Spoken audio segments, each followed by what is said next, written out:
সালাম আলাইকুম। একটা অদৃশ্য শত্রুতা চলছে ডক্টর ইউনূসের সাথে গ্রামীণ ব্যাংকের ইস্যুতে। কারণ এই ব্যাংকটির প্রতিষ্ঠাতা ডক্টর মোহাম্মদ ইউনূস। তো যদিও ব্যাংকটির পক্ষ থেকে বারবার বলা হচ্ছে যে এই মুহূর্তে ডক্টর ইউনূস আর গ্রামীণ ব্যাংক দুইটা টোটালি আলাদা জায়গা, আলাদা প্রতিষ্ঠান। গ্রামীণ ব্যাংক প্রান্তিক জনগোষ্ঠীর সাথে কাজ করছে এবং কি বলা হয় যে এটা দলমত নির্বিশেষে সবার প্রতিষ্ঠান। কিন্তু আওয়ামী লীগের নেতাকর্মীরা এইটা মানতে নারাজ যে না ভাই, যতই হোক এটা ডক্টর ইউনূসের।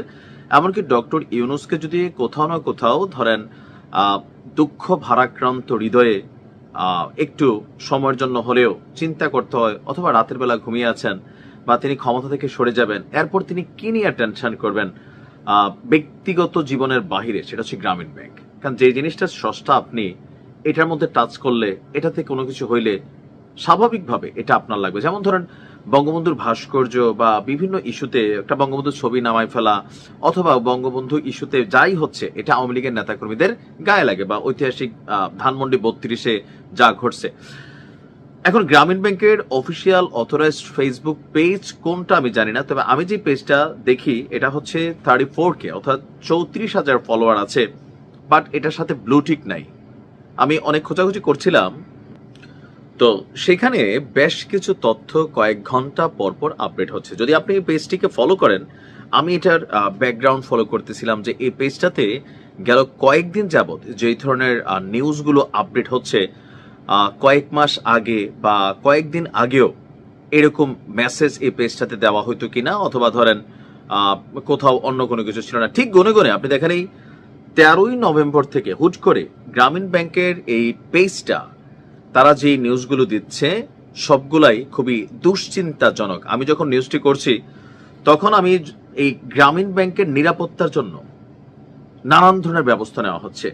পুলিশি পাহারা গুরুত্বপূর্ণ যেই শাখাগুলো আছে সেখানে দেওয়া হচ্ছে, কিন্তু এর পাশাপাশিও জনগণকে গ্রামীণ ব্যাংকের ফেসবুক পেজ থেকে বোঝানোর চেষ্টা করা হচ্ছে এটা শুধু ডক্টর ইউনূসের না, এটা আমাদের। এখন এই যে আমাদের, এখানে কিন্তু দলমত নির্বিশেষে সবাই চাকরি করে, কিন্তু আওয়ামী লীগের নেতাকর্মীরা মানতে নারাজ। এই আমাদের মানে তোমরা ইউনূস ভক্ত, আমরা মুজিব ভক্ত। সো এটার মধ্যে একটা পার্থক্য আছে। কিছুক্ষণ আগে গ্রামীণ ব্যাংকের ফেসবুক পেজে একটা পোস্ট আপডেট করা হয়েছে যে বেশিরভাগ শাখাগুলোকে সিসি ক্যামেরা আওতাভুক্ত করা হচ্ছে, নিরাপত্তা বাহিনী সহ সতর্ক অবস্থায় আছে। গরিব মানুষের ব্যাংক সাধারণ মানুষগণই ভালো রাখবে। এদেশে সাধারণ মানুষ নাই, গরিবরা আরো সবার আগে ঘটনা ঘটায় নেতার বিপরীতে কোনো ঘটনা ঘটলে। আবার ধরেন এখানে সুন্দর সুন্দর কবিতা লিখছে, আমার ভালো লাগছে কবিতাটা, গ্রামীণ ব্যাংক আপনার আমার, তবে লেখক যিনি আর একটু আপডেট দরকার ছিল, তারপরে খারাপ লাগছে না। গ্রামীণ ব্যাংক আপনার আমার, গ্রামীণ ব্যাংক আমাদের সবার, গ্রামীণ ব্যাংক আমাদের সবার। আচ্ছা, এই ব্যাংকে রাজনীতির কোনো জায়গা নেই, নেই কোনো রাজনৈতিক প্রভাব, ছন্দ তালে মিল নাই। এরপর একটা তোমার মিল আছে, শোনো বাংলাদেশি ভাই, চলো মোরা সবাই মিলে একটি ব্যাংক গড়ি। তালের মিল হইল না। আচ্ছা, পাড়ায় পাড়ায় গঠন করি আগুন সন্ত্রাস নির্মূল দল, সন্ত্রাসীদের ধাওয়া করে পিছু হটিয়ে চল। 3 নম্বর পংক্তিতে এসে তাল সুর ছন্দ মিলছে, যেমন পাড়ায় পাড়ায় গঠন করি আগুন সন্ত্রাস নির্মূল দল, সন্ত্রাসীদের ধাওয়া করে পিছু হটিয়ে চল। ভালোই লাগছে এটা। এমনি করে এ ব্যাংক থাকবে রাজনীতি মুক্ত, এদেশে আর থাকবে না কেহ দরিদ্র অভুক্ত। তবে গ্রামীণ ব্যাংক নিয়ে আমাদের হুজুররা দেখেন কত রঙের বক্তব্য দিচ্ছে। আগে সুদি ব্যাংক, সুদি বা এই সেই, এখন আবার এগুলা বলে না। মানে ক্ষমতা আসলে এমন এক জিনিস। তারপর হচ্ছে তারা একটা অবজারভেশন দিছিল বা জরিপ টাইপের, বগুড়ার শেরপুর উপজেলায় আর্থিক প্রতিষ্ঠান গ্রামীণ ব্যাংকে অগ্নিসংযোগ করেছে দুর্বৃত্তরা। আজকে আমি নিজেও আরো কয়েকটা নিউজ দিছি। তো এরপর তারা জানতে চাইছে যে শুধুমাত্র গ্রামীণ ব্যাংক বারবার জ্বালিয়ে দেওয়ার কারণ কি। আপনার মতামত জানতে চাচ্ছি। কমেন্ট সেকশনে আওয়ামী লীগ ফাড়ায় আলছে যে একটা শাখাও রাখবে না, এইটাও করবে না, সেইটাও করবে না। এটা আসলে রাজনৈতিকভাবে ক্ষোভের বহিঃপ্রকাশ। কোনটা দেখেন, গ্রামীণ ব্যাংক এদেশে আগেও ছিল, তখন কিন্তু কোনো শাখায় এই ধরনের হুমকি, অনিরাপদ অবস্থান এটা ফিল হয় না। ডক্টর ইউনূসের সাথে অনেক কিছু হয়েছে, কিন্তু আওয়ামী লীগের নেতাকর্মীরা কখনো গ্রামীণ ব্যাংকে টার্গেট করে কোন রকম সিঙ্গেল ঘটনা ঘটায় নাই। কিন্তু এখন 5ই আগস্টের পরবর্তী সময়, বিশেষ করে যখন থেকে ধানমন্ডি 32 আগুন দেওয়া হইলো, যেহেতু সরকার প্রধান ডক্টর ইউনূস, দেখেন একজন সরকার প্রধান তিনি কখনো কোনো দলের হন না, তার শত্রুকেও তার নিরাপত্তা দিতে হয়। তো সেই ক্ষেত্রে আওয়ামী লীগের এই ঐতিহাসিক বাড়িটা বা বাংলাদেশের ইতিহাসের একটা গুরুত্বপূর্ণ স্থান, ইতিহাসের সাথে কানেক্টেড। সো এটা নিয়ে গ্রামীণ ব্যাংকের বিপরীতে আওয়ামী লীগের নেতাকর্মীদের যেই মনোভাব, সেইটারই বহিঃপ্রকাশ হচ্ছে বিভিন্ন জায়গায় এই ব্যাংকগুলোতে যে ঘটনা ঘটছে। আমারও সবাই গালাগালি করেন, ভাই আমি আমার শত্রুর বেলাও বলি, দেখেন একটা সম্পত্তি, একটা প্রতিষ্ঠান গড়ে তোলা এটা সাধারণ কথা না, এটা বিশাল একটা ফ্যাক্ট। একটা মানুষের জীবন যৌবন এটার প্রতি কিন্তু মানে লোডেড। পাশাপাশি একটা প্রতিষ্ঠানের মাধ্যমে হাজার হাজার মানুষের কর্মসংস্থান হয়। এই সরকার পরিবর্তনের পরে যে সকল কলকারখানা, মিল ইন্ডাস্ট্রি বিভিন্ন কিছু বন্ধ করে দেওয়া হয়েছে, সেখানেও আমরা প্রতিবাদ করছি। অন্যায় হয়তো এই কোম্পানিটার মালিক করছে, তার বিচার করেন, কিন্তু আপনি যখন একটা প্রতিষ্ঠানে হাত দিবেন, হাজার হাজার মানুষ কর্মহীন হয়ে গেছে। আজকে বাংলাদেশে কত লক্ষ মানুষের কর্ম নাই। আসিফদের তো গায়ের মাংস মোটা হয়েছে, ডক্টর ইউনূসের মোটা হয়েছে, তারপর হচ্ছে আসিফ নজরুল স্যার তিনি ফর্সা হয়ে গেছেন, মোটা হয়ে গেছেন, সবারই গায়ে চর্বি জমছে, কিন্তু অনেকের পেটের ভাত তারা হারাম করে দিচ্ছেন।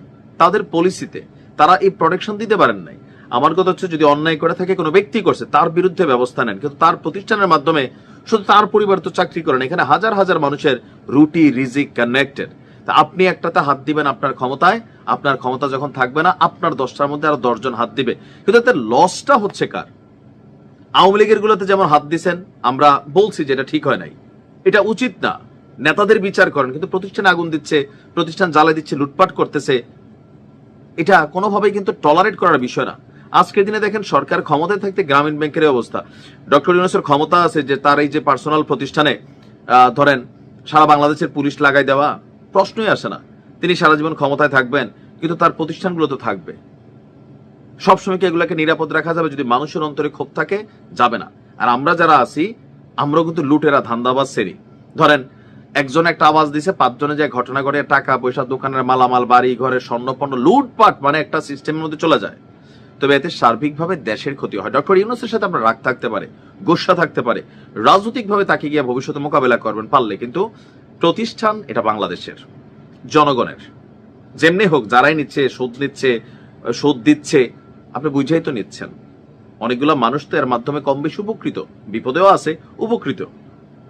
সো কোনো প্রতিষ্ঠানে হাত দেওয়া, যেগুলা গুরুত্বপূর্ণ এস্টাবলিশড প্রতিষ্ঠান, এটা আপনি দেখবেন যে আপনি এক ডক্টর ইউনূসের উপর ঝাল মিটাইতে এটাতে হাত দিচ্ছেন, হাজার হাজার মানুষের বদদোয়া আপনার সাথে লাগে যাবে।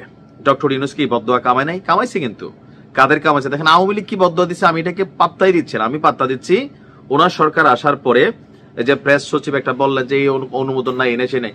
ভাই আপনি কয়টা অনুমোদনওয়ালা কোম্পানি করে দিচ্ছেন? করেন নাই, বরঞ্চ ওয়ান কাইন্ড অফ বাহবা দিচ্ছেন। আপনি কি ক্ষমতায় থাকবেন আজীবন? আপনারা তো এই দেশে হয়তো বিনিয়োগ করেন না, কিন্তু আপনি দেখেন এইরকম যদি হয়, একবার আওয়ামী লীগ আসবে, একবার বিএনপি আসবে, লুটপাট করবে, এনসিপি আসবে, লুটপাট করবে, জামাত ইসলাম আসবে, লুটপাট করবে, ভালো কাজ করবে, প্রতিষ্ঠান তৈরি হবে। কোন প্রতিষ্ঠানে কারোরই, যে কোনো পার্টির, যে কোনো ব্যক্তির, কোনো যেগুলো বড় বড় প্রতিষ্ঠান, আপনি এতে হাত দিতে পারেন না। তাহলে বাংলাদেশ একসময় খালি হয়ে যাবে, বেকারে ভরে যাবে, আপনার জন্য কর্ম থাকবে না। আর এই ইস্যুগুলো চলমান থাকলে দেশে গৃহযুদ্ধ ঘটবে। বাংলাদেশের সময় সুদান, উগান্ডা এই সকল দেশের মতন পরিণত হয়ে যাবে। এই দেশগুলো একদিনে ধ্বংস হয় নাই।